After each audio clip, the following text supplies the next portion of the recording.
Hey there, good evening, and welcome to the Bronx Buzz. This is Bronx Net's program where we talk to reporters and editors, and writers, journalists, anybody who's doing some serious stuff about the Bronx and the world around us so that we can get an idea of what they're really thinking about. And in our second segment today, we're going to look at Van Cortlandt Park. And you may recall a few weeks ago, we did an art exhibit that interpreted some things going on in the park. This evening, we're going to look at and talk to the executive director of the Van Cortlandt Park Alliance. Having said all that, let's just get right started with the City Hall Bureau Chief of City and State New York, our longtime friend, Jeff Coltin. Nice to see you, Jeff. You too. Thanks for having me back. Jeff, let's just get right in the middle of it. The red wave was largely avoided throughout the country, but New York State, which features maybe the bluest city in the nation, is being blamed for why the Republicans took the House. Why don't you just recount what has been charged in the media? It's our fault. It's New York's fault for letting the Republicans win control of the House of Representatives. It's true, though. As far as seats that were where more people voted for Joe Biden, many of those seats ended up being won by Republicans in Congress. And of course, control of Congress now is down to just, I think, 4 seats or something. I mean, it's a very tight balance between the Democrats and the Republicans. That is to say, every seat counts. And New York was kind of the one area where Democrats underperformed. Incredible. We saw a number of Republicans hold on to competitive seats, and then we saw one incumbent. We saw Sean Patrick Maloney, the congressman in the Hudson Valley, actually lose his seat to a Republican, even though that was a seat where more voters went for Joe Biden in 2020. And of course, the irony to this is that Sean Patrick Maloney was the chair of the Democratic Congressional Campaign Committee. I think that's what it's called. Everyone calls it the D-Trip or the D-Triple-C. So he was the guy that was, his job was to win as many Democratic seats as possible. And the funny thing is he did a great job. I mean, the Democrats, had the best midterm performance for a party in power in years. I mean, so truly, he did a great job for everybody but himself. But here's really the taking a step back thing, is that he had a chance to run in his former district, but he didn't do that.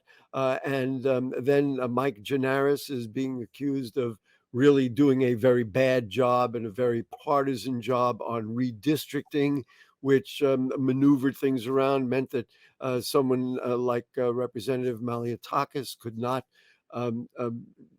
be challenged in the way that she might have been. I mean, the redistricting was an epic failure.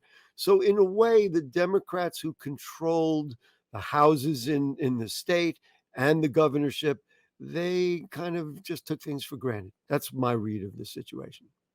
There's a lot of finger pointing and blame going around right now among the Democrats. I will actually question on redistricting. I mean, I guess there's no question that redistricting was bad for the Democrats. The question is who to blame. And some would say the ones to blame are the judges in the Court of Appeals. New York's Court of Appeals was largely appointed, maybe exclusively appointed by Democrats, by Governor Cuomo in particular. Governor Cuomo, most of them. And yet these Democratic appointed judges struck down the congressional lines, and they said that these are illegal by process, but then also they were probably a little bit gerrymandered. So it's a complicated question here, but the fact is that at the beginning of the year, we expected Democrats to perform very well in New York, hold on to a lot of House seats. A lot of things changed. The districts got thrown out. We got new districts drawn by a independent special master. Those were very competitive districts. And in these competitive districts that were drawn, Republicans won almost every single competitive seat. There were basically 9 competitive seats, and Republicans won 8 of the competitive seats. I thought it was interesting, and I we did so many interviews about it, not only in this program but on Bronx Talk as well. So I don't know if we talked to you or your colleagues Rebecca or Annie about the whole specter of redistricting. But I thought it was kind of ironic that New York courts struck it down, whereas there is more partisan gerrymandering all over the country elsewhere. So it's in a way because I don't want to say we have a real court system or we have a real system, whereas I don't want to pull out any state off the top of my head, but other states have very gerrymandered districts and those courts wouldn't even look at it. So in a Florida. way, we got penalized, so to speak,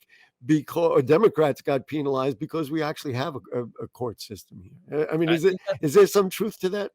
there's some truth to that. I think that's a fair understanding. I mean, it's, look, Democrats in the state are really complaining about our court system right now, saying that it's not fair. It's Yeah. actually biased. But it's a So court system, at least. yeah, there is disagreement, but you're right. I mean, states like Florida have gerrymandered in order to help the Republicans, and it was upheld. The map was upheld, and it worked.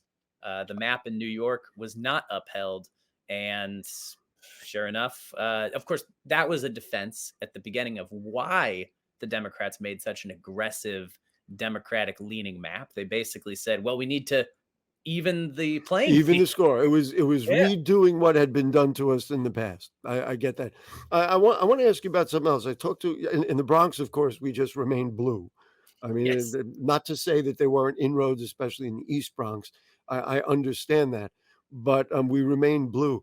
I asked on election night, as the results were coming in, I asked a Bronx elected assembly member, and I said, "So you got to be feeling pretty good. I mean, I realize maybe you're concerned in other places in the country at that particular moment, but things are going well."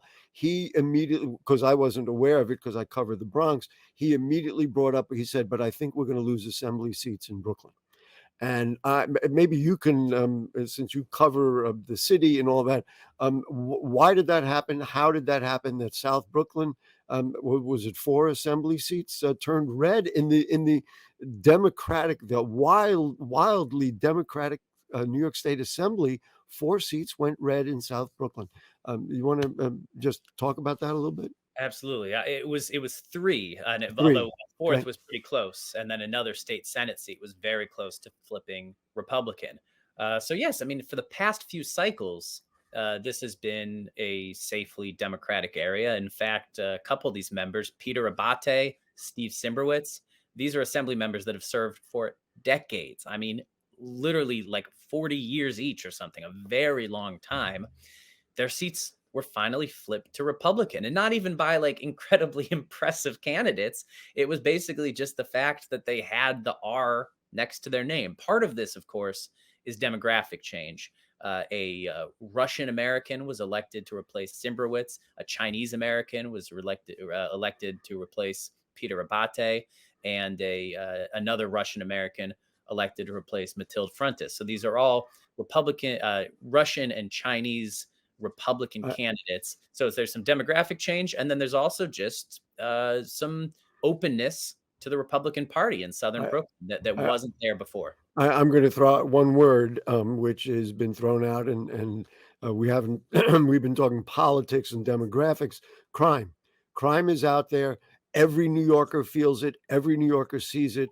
My sense from evaluating, let's see what I saw coming out of Governor Hochul's campaign, and certainly the mayor is now involved in this dialogue, is that they didn't have the sense that the current administrators, Democratic administrators, are going to deal with crime properly. To me, that is the biggest thing: is fear, and crime was just put out there. And I thought the Democrats did a woeful job at talking about their plans to lower crime.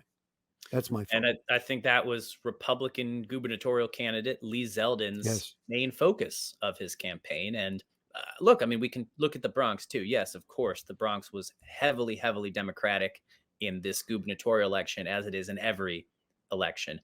However, Lee Zeldin, the Republican candidate, made some major gains over Yes. previous Republican candidates. So Republicans are picking up votes in the Bronx. There are people that used to vote Democrat and are now willing to vote Republican. There's a variety of reasons of that, but I think the number one reason is probably that Republicans have owned the crime issue and they've pointed the finger at Democratic policies and said it's their fault. The actual And story, of course, is always more complicated, but the politics of it are that. Well, And the yeah. bail reform is a very big thing, but, in all my discussions and analysis, the numbers don't really support that. And look, we saw what happened in Colorado just a day ago. We saw a shooting in Virginia. I mean, there's things going on all across the country that have nothing to do with bail reform. But I think, to our discredit, Kathy Hochul did not talk about fighting crime. And if they would present a plan, the only thing I heard was that Mayor Adams said we're going to put more cops in the subways. Well, that's nice, but that doesn't help, the deli down the block that just got broken into or got robbed. Look, another issue, yes, is Hochul. There were a lot of complaints that the governor and Hochul's campaign didn't do enough to reach out to voters in New York City, and didn't do enough, in particular, to reach out to Black and brown voters in New York City. So turnout is always an issue in the Bronx. Turnout is correlated with Oh, income. goodness. The Bronx being a low income borough, turnout's always low. But turnout was particularly low this year. It was way higher in 2018. And a lot of people are pointing the finger at Kathy Hochul, saying her campaign didn't do enough to activate these Democratic voters that would come out and would vote for her and would never consider voting for a Republican. Democrats are pointing fingers at Mayor Adams. I was very surprised that he came right out and said progressives were the reason that we didn't do well in some of these races. To me, not to say he's right or wrong, but I don't think that's helpful to push the blue tickets in the future. Here's a Democratic mayor that people are blaming for the rise in crime and coming out and saying, well, it's not me, it's them in my own party. That doesn't help send a single message to voters. That's the way I see I think Democratic infighting will always be an issue in it. New York State because it's such a Democratic state. So Yeah. the primary, a lot of the big battles are in the primaries. Mhm. Sometimes I think the mayor does do a good job of speaking with progressives and talking about a united front. But more often than not, he's going to give in to Yeah. his base tendencies, and yes, he's going to blame the progressives, or he's going to think of them as He other and talk about it that way. he hasn't shed his blue skin as far as I could, for better or for worse. I mean, nowadays having a law and order official at the top of the ticket is, in City Hall is probably not a bad thing. We only got a few seconds. Any anticipated legislation? We'll get you back here when they start talking about it. But you got anything in your mind? Are they gonna attack bail reform? Eyes Is on there the anything out there? yeah, I think bail reform will be an issue once again in the new legislative session in the new year. I think that Right. people are going to be still talking about crime, both Democrats and Republicans. And the New York Health Act, of course, Bronx Senator Gustavo Rivera is going to be behind that. Does it have a chance in 2023? Who knows? There's going to be a little bit of a shakeup. We have a new health committee chair on the assembly That's side, right. so maybe change is good, and this could be something new for the long gestating New York Health Act. Boy, do we thank Jeff Coltin for coming in and setting us straight. He is Yeah, the City Hall bureau chief. He's working round the clock. You were telling me last Thanksgiving you were out there interviewing people, and maybe that'll happen again. But Jeff, to you and all your colleagues, happy holidays. And of course, thanks so much for joining us here on the Bronx Buzz. thank you so much. Love coming on. Great. We're going to take a short break. And as I said, we're going to go to the third largest park in New York City. We're going to go to Cortlandt Park for an art exhibit that's at Wave Hill. And we'll talk a lot about what's going on in the park. We'll be right back. You're not going to get it all right. Just make sure you nail the big stuff. Mama? Like making sure your kids are in the right seat for their age and size. Get it right at nhtsa.gov/the right seat. All right, back with you on the Bronx Buzz. This is a moment of great joy for me because one of my friends and also the executive director of my favorite park is Stephanie Enrlich. She's the executive director of the Cortlandt Park Alliance. Nice to have you with us, Stephanie. Hi. And listen, full disclosure, I am a board member of the Cortlandt Park Alliance, a proud board member. So, I'm just so you know, you're only going to get positive things from me about Cortlandt. And you know what else? What else could you say? It's all good stuff, right? It's a It's all great good park. stuff. Listen, let's just be clear. Even in the cold weather, and you had mentioned this is not the time, it's because we don't have activities in the winter and all that. But if you want to go for a walk, if you want a place to recreate, there's Always. so much space, and they do an amazing job keeping it clean. Just get out there to the parade grounds, walk by. This is my advertisement. We I don't love need it. to meet Stephanie. I'm just going to do it. Yeah. We can go by the historic Van Cortlandt House Museum. I'm drawing the map, and then you go all the way around, and the kids can run, and you can take a soccer ball and kick it till you're exhausted, and that's what we got to do. Anyway, Stephanie, nice to see you. Our original dialogue about having you here was about this exhibit that is at Wave Hill through December 11th. We have had Maya Ciarrocchi on the show. It's called Muscota, Mosholu, Tibbetts Brook at Wave Hill. Why is this exhibit important to you, and why were you involved in the creation of it and saying, hey, we ought to do this? Well, thank you, Gary. Thanks for having me on the show. And I just also want to give a shout out to my friends at Wave Hill. I actually worked at Wave Hill for about 15 years, and it is the garden of my heart. It is the most beautiful public garden in New York, certainly, and maybe even in the world. It is a very special place. And I'm thrilled that Maya has done this gorgeous, gorgeous show. I was able to see it sometime last week for the first time. And that's actually what sparked my getting in touch with you, because I've been meaning to get over there and to check it out. It is an absolutely beautiful show. I'm not sure if you're able to show an image from it, but there you go. So these are, I'm not sure I'm pronouncing it right. It's a cyanotype, so cyan being blue. And Maya's doing work that is just, it's both kind of more literal, like here we're seeing a map, and then more abstract, kind of getting a little further away from the source material and interpretation, yes, of the maps. And the importance and the connection to Van Cortlandt Park is that Tibbetts Brook runs into Van Cortlandt Park and is going to be, it is the site of the largest green infrastructure project that New York City has ever seen or implemented, which is beyond cool. It is a really, really thrilling thing. When you said it flows into Van Cortlandt Park, I was going to say it flows through Van Cortlandt Park, but that's not really accurate. It will flow, through. That's the whole idea. They call That is it the daylight, point. right? Yep. And so while it is not going to, well, let me backtrack and just for those who don't know what daylighting is, it's actually I feel like it's a very poetic word. It means that water will see the light of day. So water that has been buried below ground is going to come up to the surface and is going to be taken out of the city's very, very overburdened sewer system and is going to become a beautiful water body in its own right. And it will mimic, it's not going to take the exact path, but it's going to mimic what Tibbetts Brook used to look like historically, which was a water body that ran through the park and south of it. And so this is for what reason?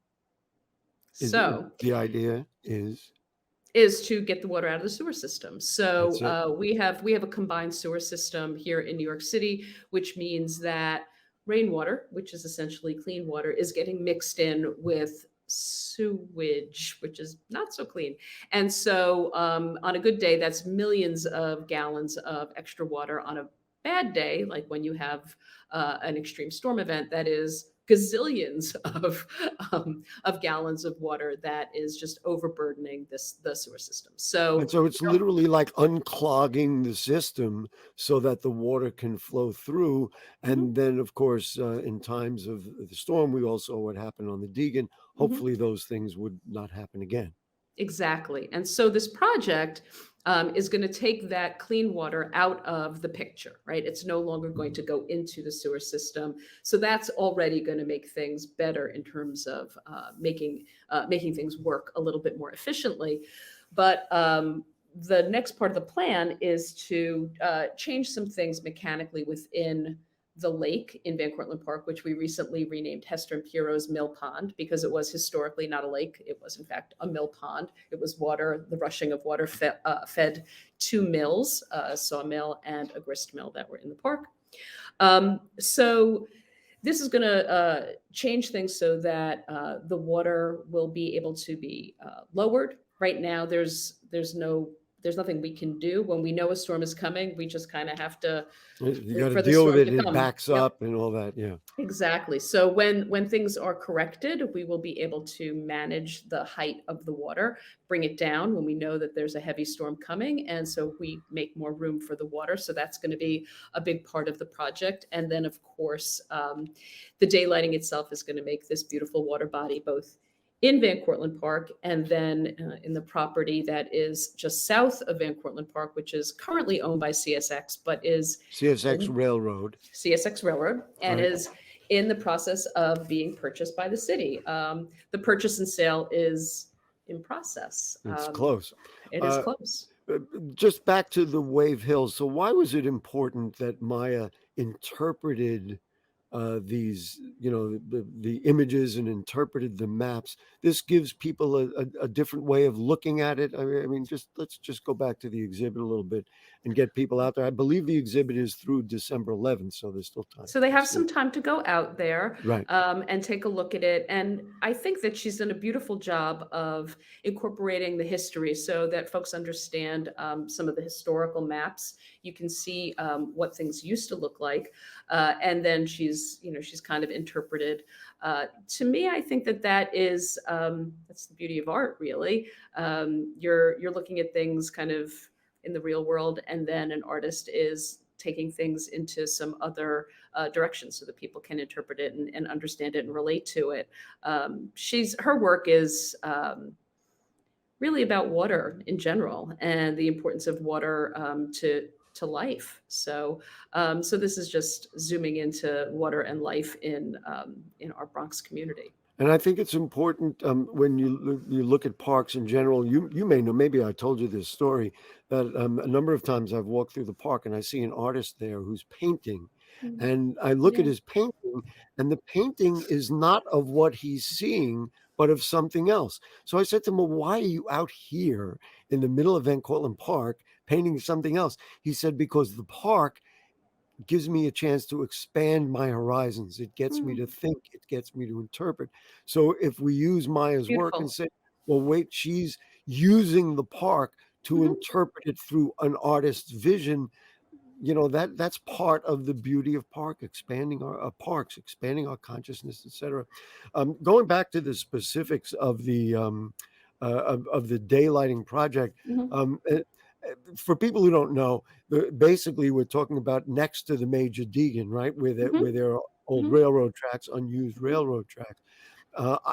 Where is that at? I understand that they were concerned about some buildings that have apartments that are that low, and they're worried that the water will be at the same level as the apartments. So I guess there are some complications left to be worked out with the DEP and everybody else. Absolutely. Yeah. And so it's a team of really amazing, devoted folks who are working on this. It's New York City Department of Parks and Recreation, NYC Parks, and also DEP, Department of Environmental Protection, working with a landscape architect firm and also working with engineers who specialize in hydrology, trying to figure out all of the ins and outs to make sure that this is as good as it can be. So the design is not complete. So they are addressing those concerns. And of course, they just want to make everything better than what it is now. Well, what is the we could talk about the specific value of lowering the water line, preventing flooding during storms and all that kind of stuff. But to me, the fact that DEP parks and advocacy groups like the Van Cortlandt Park Alliance, BCEQ, they're all working together. There's real lessons in this. I wish we could learn more from our parks, because these are the kinds of lessons we learn. What are the kind of philosophical things that you take out of the process and then what we're trying to do. There's also an attention to environment. Maybe I'm answering my own question. There's also an attention to the environment. I mean, what do you take out of this that's so positive and so important for the city of New York, for the Bronx, for all of us? Well, first of all, I think that the city of New York is amazing because, Good, good luck. no, I do. I mean, I think the city of New York is amazing. I'm a New Yorker born and bred, so I feel real pride in this city. And this is a huge endeavor, and it takes a lot of work. It takes a lot of gumption to just do this, to do a project of this scale. So, so my hat's off to the city for even taking this on. And I think that what happens is it can be really daunting. Like, this is not a small thing. So it takes outside groups like Van Cortlandt Park Alliance, like BCEQ, like Community Board 8, right. to push, And to make sure that things get pushed along a little bit better. I guess where I'm going with this is Mhm. that, so this is one project, but you think about all the other places, and it's a big borough, and where if we could get people and agencies to work together and and the environment, for protecting our communities, et cetera, we could probably all do a very good job. You got anything coming up or that we want to talk about before we run out of time? Well, I was just gonna say that it takes a village. That I know it's cliche, but nothing happens in a vacuum. It's We all work reality. together. It Yeah. is reality, and we're really lucky that we have also great electeds in our community who have Well, pushed they this put forward. parks up there with their priorities, and that's a very good thing. It's Um, huge. Coyotes, we got to be careful about coyotes. Be careful of coyotes. They are coming a little bit closer. So my suggestion is, first of all, just don't engage. And that's pretty much with any wild animal. You don't want to engage with a raccoon, with Right. coyotes. They do their thing, you do yours. If you have a dog, keep your dog on a leash for a number of reasons, but really a coyote is going to look at a little dog, and I have a little dog. A coyote is going to look at a little dog and say, "Yay, that is a snack." So Oh keep your boy. dog on a leash. But the other thing is to make yourself look imposing, so you can kind of puff up a little bit, look bigger, be noisy. Do not run, because like dogs, coyotes think you're going to be playing a game That with is them, playing and it they're right. going to want to Right, chase right, you. right, So right, don't run. right. Just back off. Stephanie, the place we're going to run is around the track in the parade grounds, which is All year just round, beautiful all and year wonderful. round. Yep. Listen, as you know, I'm a major fan, and I've been around that track twice, 3 times a week if I can do it. And Stephanie Enrlich, thank you for everything you do. Let's get up to Wave Hill, see an interpretive look at the daylighting project and at our beautiful, wonderful park. And Stephanie, thank you and my colleagues on the board of the Van Cortlandt Park Alliance for all that you do to keep our third largest park in New York City just spectacular. Thank you, Gary. Thanks for having me. And of course, a big shout out to the Parks Department staff who keep it clean every day. Absolutely. And they're friendly as can be. I mean, I see them all the time. So They're pretty great. anyway, all right, that is going to do it for the Bronx Buzz for this evening. Thank Thanks you. to Jeff Coltin for the first segment, the wildly different segments, one about politics and the other about our parks. But that's how we do it on the Bronx Buzz. And next week, we'll see you. Good night. Happy holidays, everybody.